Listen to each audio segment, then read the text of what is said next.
Hi everyone, it's Don and I hope you're having a fantastic day. Well, yesterday was a pretty bad day for a lot of guests on the Norwegian Getaway. We also have that billionaire is back and he is set on bringing us the Titanic 2. Okay, and then we also have a celebration for the Caribbean Princess as she is now 20 years old in service, one of my favorite ships. I just had a group on her last year for the Canada cruise. We had a great time, so much so that I went back just a few weeks later and took another cruise on her. So congratulations to the Caribbean Princess.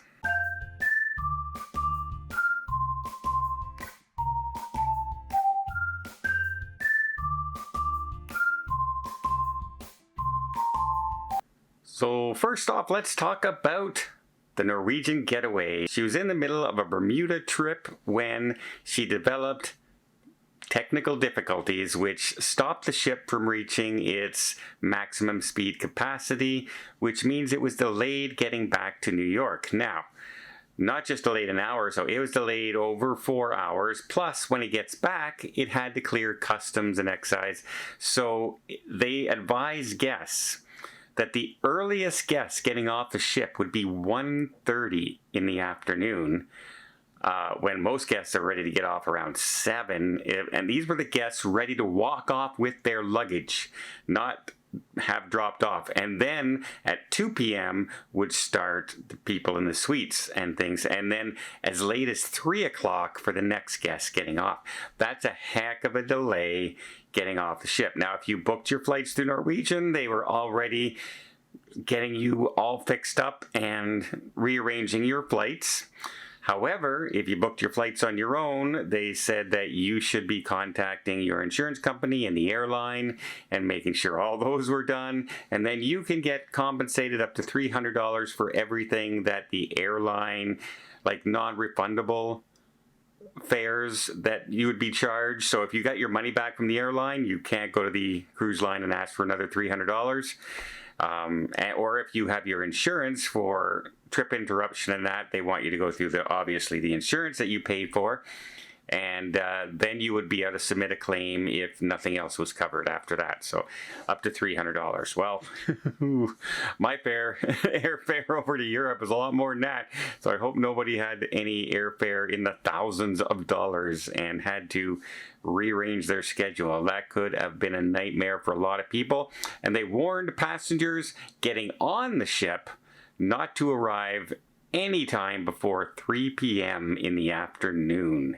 That's right, not this 9, 10 o'clock in the morning, 3 o'clock in the afternoon at the earliest. So it was a bit of a mess yesterday for passengers.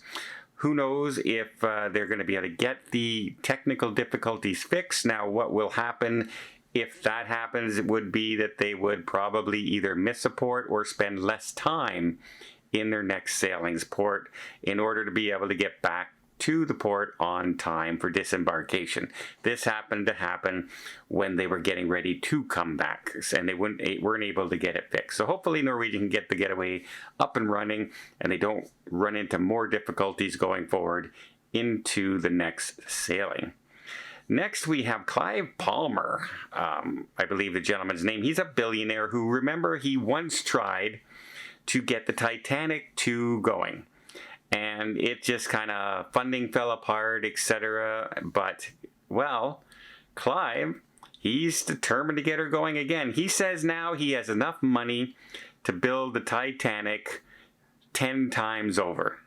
That's what he says. He has funding lined up and he's going to make it happen. Now, of course, this Titanic will be larger. It will be able to hold 2,200 and some passengers. It'll have all the technology and capability and safety procedures that we have on modern cruise ships going forward. They wouldn't be allowed to build the old Titanic the way she was built anymore.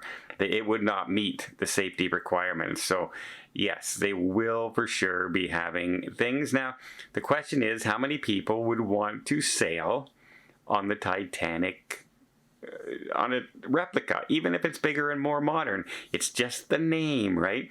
I might go on her, but I don't know if I would do the inaugural sailing. I think I might hold off on that one just because. And then of course we have the Caribbean Princess. Now, Caribbean Princess, I usually call her the Caribbean Princess, but she just reached 20 years of service coming up, and it is one of my favorite ships. Like I said, I just did a group cruise on her for Canada. We had a great time. It was designed specifically to be able to do the old locks in the Panama Canal, which is really nice. She's a comfortable ship to be on. She held up really, really well, and the staff on board was truly wonderful when I had a pretty large group on board. No complaints. Everyone seemed to have just a great time on board. And so congratulations to the Caribbean Princess. Happy 20th birthday. And yeah, if any of you were here from the beginning, that was actually the very first ship that I ever filmed on for the channel. That was my first trip. It was a 14-day circle the Caribbean right around Christmas time. And it was such an eventful trip because I had my new camera that I had all set up and a tripod, and I was up on the top deck, and I was over by a railing, and I set my tripod up to take this beautiful shot off into the sun, the water when we were getting ready to sail for sail away. And some lady was walking by, and all I heard was, "Here, take a picture of me," and she just backed right into my whole tripod and camera, and it was against a railing. It didn't go overboard, but it went down onto the lower deck, smashed my camera, broke my tripod completely, and the lady just kind of turned around and walked away as if nothing had happened. And I ended up having to go and buy a GoPro on the ship. I think it was a GoPro 3. That's how long ago it was. And film the rest of my entire voyage on this little GoPro camera. That was the start of my YouTube career, folks. On the Caribbean Princess. Yeah.